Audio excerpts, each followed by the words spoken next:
I, 29F, have been dealing with ongoing issues with my stepbrother Robert, 31M, for years now, but things really came to a head at my recent engagement party. To give you some context, I've known Robert since I was 12 when my mom married his dad. My parents had divorced when I was 8, and those 4 years were just me and my mom against the world. We were incredibly close, and I felt like I could tell her anything. Then she met Robert's dad, and everything changed. From the beginning, Robert and I never really got along. He was always the golden child in our blended family, while I felt like I was constantly walking on eggshells. I remember the first time I met Robert, it was at a dinner where our parents announced their engagement. Robert spent the entire meal sulking and making snide comments. When I tried to make conversation, he just glared at me and said, "Don't think you're going to be my sister. I don't need one." I was hurt, but I tried to brush it off, thinking he just needed time to adjust. Growing up, Robert would frequently borrow my things without asking and return them damaged or not at all. I had this beautiful charm bracelet that my dad had given me before he moved away for work. One day, I came home from school to find Robert had taken it to impress a girl he liked. When he finally returned it, half the charms were missing. I was devastated, but when I complained to our parents, they brushed it off as siblings sharing or told me I needed to be more understanding since Robert was having a hard time adjusting to the new family dynamic. This pattern continued throughout our teenage years, with Robert taking advantage of my belongings, my personal space, and even my friends. There was this one time when I was 15, and I had my first real crush on a boy named Alex. I confided in Robert about it, thinking maybe we could bond over something. Instead, he used that information to humiliate me in front of the entire school, telling everyone embarrassing stories about me that he twisted to make me look bad. Alex never spoke to me again after that. I remember one particularly hurtful incident when I was 16. I had been saving up for months to buy tickets to see my favorite band, the Midnight Echoes, in concert. I worked extra shifts at my part-time job at the local ice cream shop, skipped lunches, and even sold some of my old clothes to save up enough money. The day before the show, I came home to find Robert and his friends in my room, going through my stuff. They had found the tickets and Robert had decided to take them and go to the concert with his friends instead. When I told our parents, they scolded Robert half-heartedly but didn't make him give the tickets back. They told me I should have hidden them better and offered to buy me new ones for a different date, but of course, it wasn't the same. The Midnight Echoes broke up a month later, and I never got to see them live. As we got older, Robert's behavior didn't improve. After I moved out for college, I thought I'd finally have some space from him. But Robert had a knack for inserting himself into my life at the worst moments. During my sophomore year, I was struggling with a particularly difficult course load and a part-time job. Robert showed up unannounced at my dorm, claiming he was in the area. He lived 3 hours away, and needed a place to crash. He ended up staying for a week, eating all my food, leaving a mess, and distracting me from my studies. I nearly failed 2 exams because of his visit. When I graduated and got my first apartment, Robert would show up uninvited, eat all my food, and leave a mess. He'd ask to borrow money and never pay it back. One time, he borrowed my car for what he claimed was a job interview. I later found out he'd taken it on a road trip with his friends, returning it with a dented fender and empty gas tank. He'd make promises to help with things and then flake at the last minute. When I was moving to a new apartment, Robert promised to help. I waited all day for him to show up, only to get a text at 9 p.m. saying he'd forgotten and gone to a party instead. I tried to maintain a cordial relationship for the sake of family harmony, but it was increasingly difficult. Every family gathering turned into the Robert show, with our parents fawning over his latest achievements, which often turned out to be exaggerated or completely fabricated, while my accomplishments were barely acknowledged. Fast forward to last weekend. My wonderful boyfriend Arthur, 30M, proposed to me after 3 years together. We met at a charity run I had organized for the local animal shelter. Arthur was a volunteer, and we bonded over our love for dogs and our shared passion for community service. He's been my rock, supporting me through tough times at work and always being there to listen when family issues got me down. When he proposed during a surprise picnic in the park where we first met, I was overjoyed. We decided to have an engagement party to celebrate with our closest friends and family. I spent weeks planning every detail, from the menu, which included dishes representing significant moments in our relationship, to the decorations, featuring photos from our 3 years together. I explicitly told my parents that I didn't want Robert there, given our history. I explained that I wanted one special day that wasn't overshadowed by Robert's antics. They pleaded with me to reconsider, saying he changed and deserved another chance. My mom guilt-tripped me, saying, "He's your brother, and family should be there for these moments." Against my better judgment, I reluctantly agreed, hoping that maybe, just maybe, Robert had matured. The party started off well.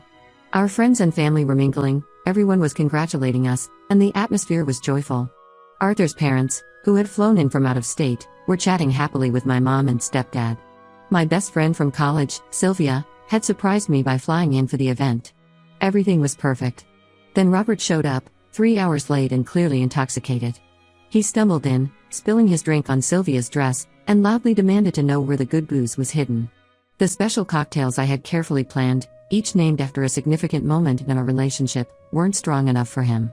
I tried to quietly ask him to leave, but he made a scene, shouting that I was being a stuck-up bitch and that he had every right to be there.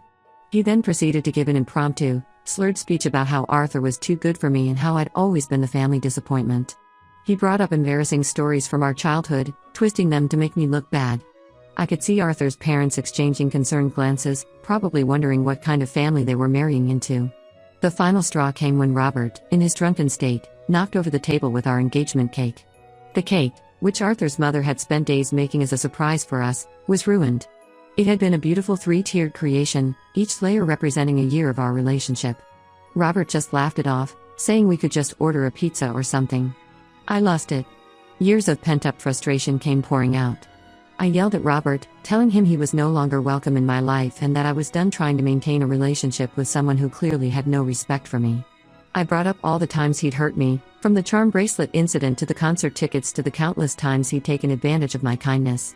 I told our parents that if they couldn't see how toxic Robert's behavior was, then maybe I needed to distance myself from them too. Robert was eventually escorted out by some of Arthur's friends, but the damage was done. The party was ruined, and I was left feeling embarrassed and hurt. Sylvia spent the rest of the evening trying to comfort me, while Arthur did his best to salvage the situation with our guests. His parents were gracious, but I could tell they were shocked by what had transpired. In the days following the party, my parents have been calling and texting nonstop. They're begging me to forgive Robert, saying he was just having a bad day and didn't mean what he said. They're insisting that cutting him out would destroy the family. My mom even said, "Your wedding won't be complete without your brother there." It's like they've completely forgotten about the scene he caused at the engagement party, let alone the years of torment I've endured. Arthur is furious and wants to ban Robert from our wedding and all future family events. He says he can't stand to see me hurt like this anymore. I agree with him, but I'm worried about the fallout with my parents and the rest of the family. Some extended family members have been reaching out, urging me to reconcile with Robert for the sake of family unity. I'm tired of being the one who always has to compromise and forgive, while Robert faces no consequences for his actions. I feel like I'm at a crossroads. Do I once again give in to family pressure and let Robert be part of my wedding day, risking another disaster? Or do I stand firm, potentially causing a rift in the family but finally prioritizing my own well-being? Am I overreacting by wanting to cut Robert out of my life? Should I give him yet another chance for the sake of family peace? Or is it time to stand my ground and prioritize my own well-being and my future with Arthur? Update 1. It's been about a month since the engagement party fiasco, and a lot has happened. First, I want to thank everyone for their supportive comments and advice. It really helped me gain perspective on the situation and gave me the courage to stand my ground. After taking some time to cool down and gather my thoughts, I decided to have a serious talk with my parents. I invited them over to my place without Robert, making it clear that this was a conversation about my relationship with them, not about Robert. I spent days preparing for this conversation, writing down key points I wanted to address and practicing what I wanted to say. When they arrived, I could tell they were apprehensive. My mom tried to immediately start talking about Robert, but I firmly redirected the conversation. I laid everything out on the table. I told them about all the times Robert had hurt me over the years, not just the recent incident. I brought up specific examples, the charm bracelet, the concert tickets, the car incident, and explained how each event had chipped away at my trust and self-esteem. I explained how their constant defense of his behavior had made me feel invalidated and unimportant in the family.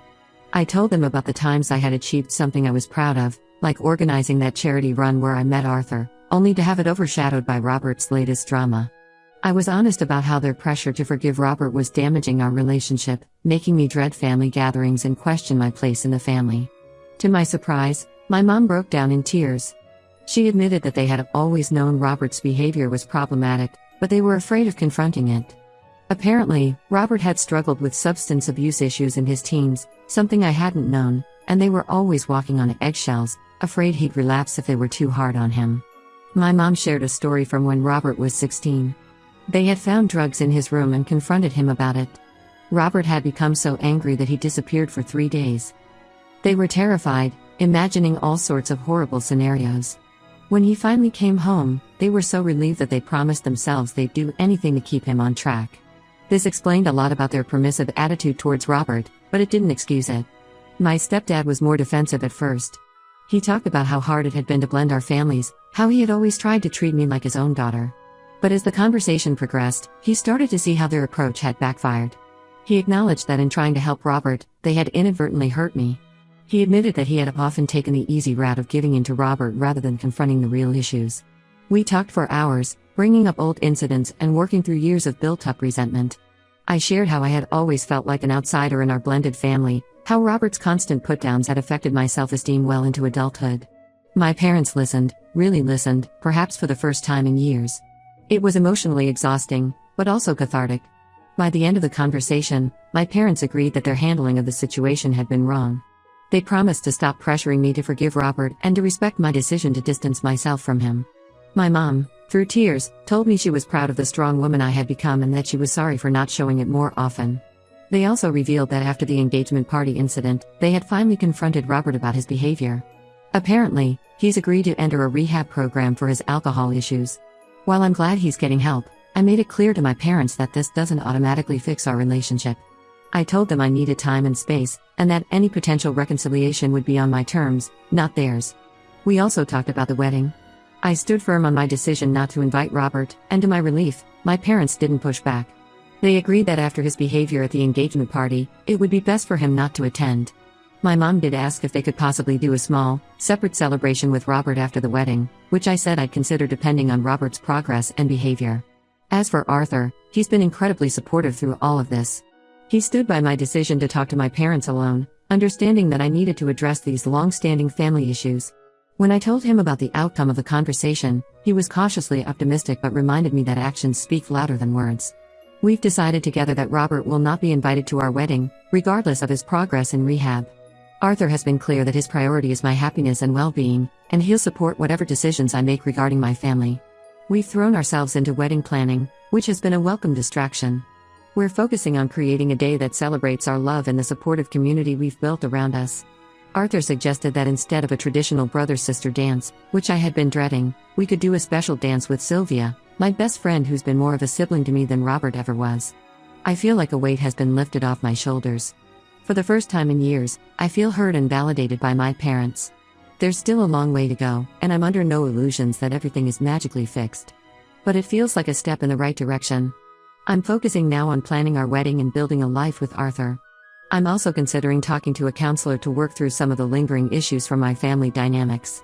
The conversation with my parents brought up a lot of old hurts, and I think it might be helpful to process those with a professional. Thank you all again for your support and advice. It really gave me the strength to have this difficult but necessary conversation with my parents. I'll update again if there are any significant developments. Update 2. It's been about 3 months since my last update, and I wanted to share some recent developments. First, the wedding planning is in full swing, and it's been a welcome distraction from the family drama. Arthur and I have settled on a date 6 months from now, and we're excited about creating a day that truly reflects us as a couple. We've decided on a garden ceremony followed by a reception at a beautiful old barn that we're decorating ourselves. It's a lot of work, but it's been fun to pour our energy into something positive. As for the situation with Robert, things have been complicated. He completed his 30-day rehab program about a month ago.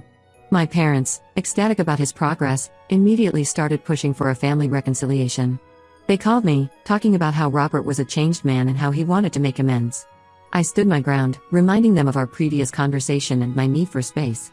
Despite my wishes, Robert reached out to me directly last week. He sent a long email, apologizing for his behavior at the engagement party and acknowledging the years of hurt he'd caused.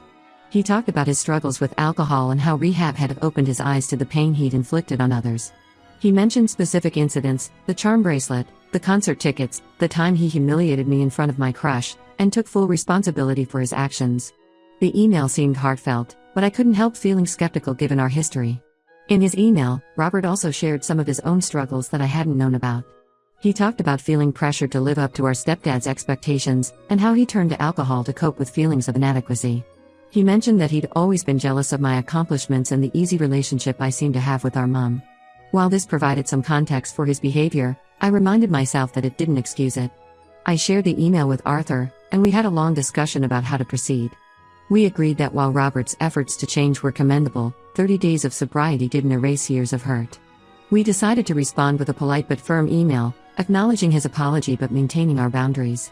In the email, I told Robert that I appreciated his apology and was glad he was getting help. However, I also made it clear that I needed more time and that trust, once broken, takes a long time to rebuild. I reiterated that he would not be invited to the wedding, as that decision was final. I explained that while I was open to the possibility of rebuilding our relationship in the future, it would need to happen slowly and on my terms. Robert's response surprised me. Instead of the angry outburst I half expected, he wrote back saying he understood and respected our decision. He said he hoped that over time, he could prove through his actions that he had changed, but he wouldn't push for a relationship I wasn't ready for. He even offered to write a letter to Arthur apologizing for his behavior at the engagement party. This mature response has left me feeling conflicted. On one hand, it seems like Robert might genuinely be trying to change. On the other, I can't forget the years of hurt and the disastrous engagement party. Arthur has been my rock through all of this, reminding me that it's okay to take things slow and prioritize my own well-being. My parents, predictably, are still pushing for a faster reconciliation. They've been hinting that excluding Robert from the wedding is cruel and that I should reconsider. My mom even suggested that Robert could attend just the ceremony, not the reception, as a compromise.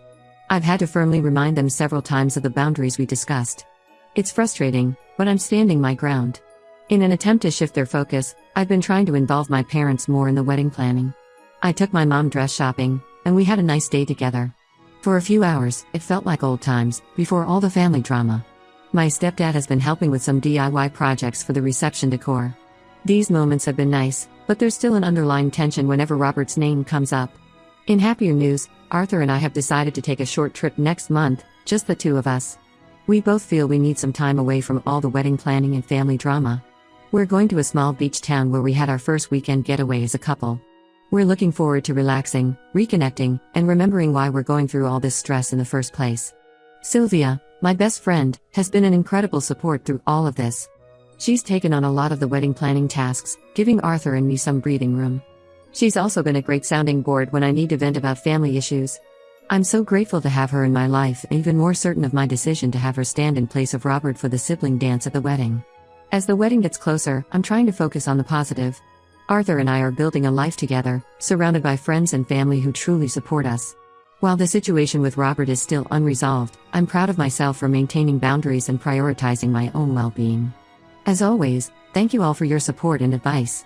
It's been a challenging few months, but I feel stronger and more confident in my decisions. I'll update again after the wedding, or if there are any major changes in the situation with Robert. Update 3. It's been about 8 months since my last update, and a lot has happened. Arthur and I got married 2 months ago, and despite some family tension, it was a beautiful day filled with love and joy. In the lead-up to the wedding, my parents finally seemed to accept that Robert wouldn't be there. They stopped pushing the issue, which made our interactions much more pleasant. Robert, true to his word, respected our decision and didn't try to contact us about the wedding. He did send a gift, a beautiful set of handmade pottery he'd apparently made himself as part of his therapy, with a note congratulating us and wishing us well. The ceremony itself was perfect. The garden was in full bloom, and the weather cooperated beautifully. We kept it relatively small, with just our closest friends and family. Sylvia, as my maid of honor, gave a touching speech that had everyone in tears, happy ones, this time. The sibling dance with her was a highlight of the reception. There was a moment during the reception when I caught my mom looking a bit sad, and I knew she was thinking about Robert's absence. But to her credit, she didn't bring it up and instead focused on celebrating with us. My stepdad seemed to be making a real effort to connect with Arthur's family, which I appreciated. After returning from our honeymoon, 2 weeks in Greece, which was amazing, I decided it was time to cautiously re-establish some contact with Robert. I sent him a brief email, thanking him for respecting our wishes about the wedding and asking how he was doing. His response was positive but not pushy. He shared that he was still sober and attending regular AA meetings. He also mentioned that he had started seeing a therapist to work on his underlying issues. Last month, Arthur and I agreed to meet Robert for coffee. It was surprisingly okay. Robert was sober, apologetic, and seemed genuinely interested in hearing about our lives without making it all about him. He brought up some specific incidents from our past and took full responsibility for his actions without making excuses. It was the first time I felt like he truly understood the impact of his behavior. We're taking things very slowly. We've agreed to occasional family dinners, but I've made it clear that rebuilding trust will take time. Robert seems to understand and respect this. He's been consistent in his sobriety and has even started volunteering at a local youth center, which has given him a new sense of purpose. My parents are overjoyed that we're making an effort to reconnect, but I've had to remind them several times not to push too hard. They're learning to respect our boundaries, though it's clearly a struggle for them sometimes. We've had a few family dinners together, and while they've been a bit awkward, they've also been civil and even pleasant at times. Arthur has been incredibly supportive through all of this. He's cautiously optimistic about Robert's changes but reminds me that it's okay if I need to step back at any point. We're focusing on our life together, settling into our new home, and even starting to talk about future plans for children.